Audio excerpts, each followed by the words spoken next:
Бишкектеги номер 2 калкты тейлөө борборунда 3 миллионунчу ID карта же биометрикалык паспорт Борбор каланын 16 жаштагы тургуну Адилет Эркинбек уулуна тапшырылды. Бул кыргызстандыктын биринчи паспорты. Ага башкы документтен тышкары үй бүлөлүк ID картанын ээси экендигин тастыктаган сертификат жана белектер берилди.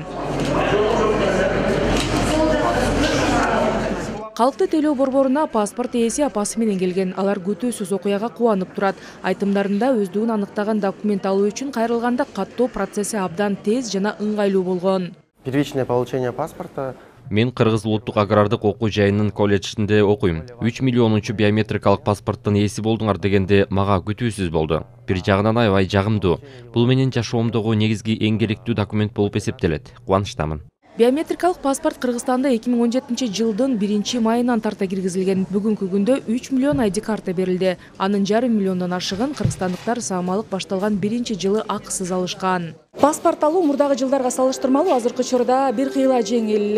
Эч кандай документтерди топтоонун кажети жок. Болгону мамлекеттик каттоо системасында маалыматтар боло турган болсо, ошол жетиштүү. Ал эми биометрикалык паспорт 12 күндүн ичинде даяр болот.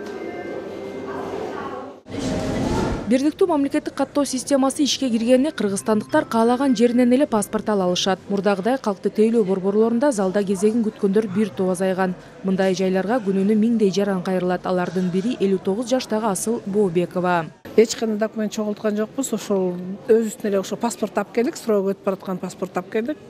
Болду, ошо менен де күтөт, себебин качан болот деп. Так нормально, жакшы. Рахмат өкмөткө ошол жеңилдик кылып койгоночу. Баадоосу бир өзү туура эмес болуп калса деген кайра кечки айлы өкмөтүнө барып кайра орол жүрөрчүбүз. Азыр жок, азыр жакшы. Мурда паспорт алуу үчүн кайрылган жарандар атайын бланк толтурушуп, маалыматтар көп киргизилчү. Азыр улуттук паспорт алууга арыздарды тариздөө, даярдоо жана берүү процесси автоматташтырылган. Эски паспортты алып келип эле маалымат базасынан операторлорго текшертүү керек. Катталган жери бар болсо, тейлөө борборунан сүрөткө түшүп электрондук кол коёт. Эми мурдага караганда азыр бардык оңой.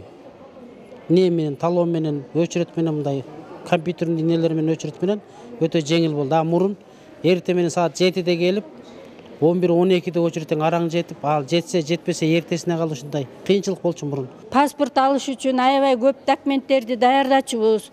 Справкаларды, балдарыбыздын иштеген жери, анан окуган жеринен алып кел, анан тияктан алып кел, бияктан алып кел деп, айлыбыз паспорт столдон райондун центринен алыс болгондуктан көбү бара чекчүбүз. Азыр мен 3-4 жолкудан бери ушу жердеги паспорт столго иштөөчүлөргө келип атам. Буларда эң жеңилдеткен, азыр жеңилдеткен аппараттар бар экен. Адистердин айтымында паспорт жоголгон учурда документтердин пакетин чогултуу зарылчылыгы жок. Анткени бардык маалыматтар электрондук базада бар. Дареги үй бүлөлүк абалы өзгөргөн учурда паспортты алмаштырбай эле маалыматтар паспорттун чибине жазылат. Бул алда канча жарандар үчүн жеңилдешет адистер. Эски паспортто чип жок болчу. Азыркы жаңы үлгүдөгү паспортто чип бар. Чипке ошого жараша код коюлат.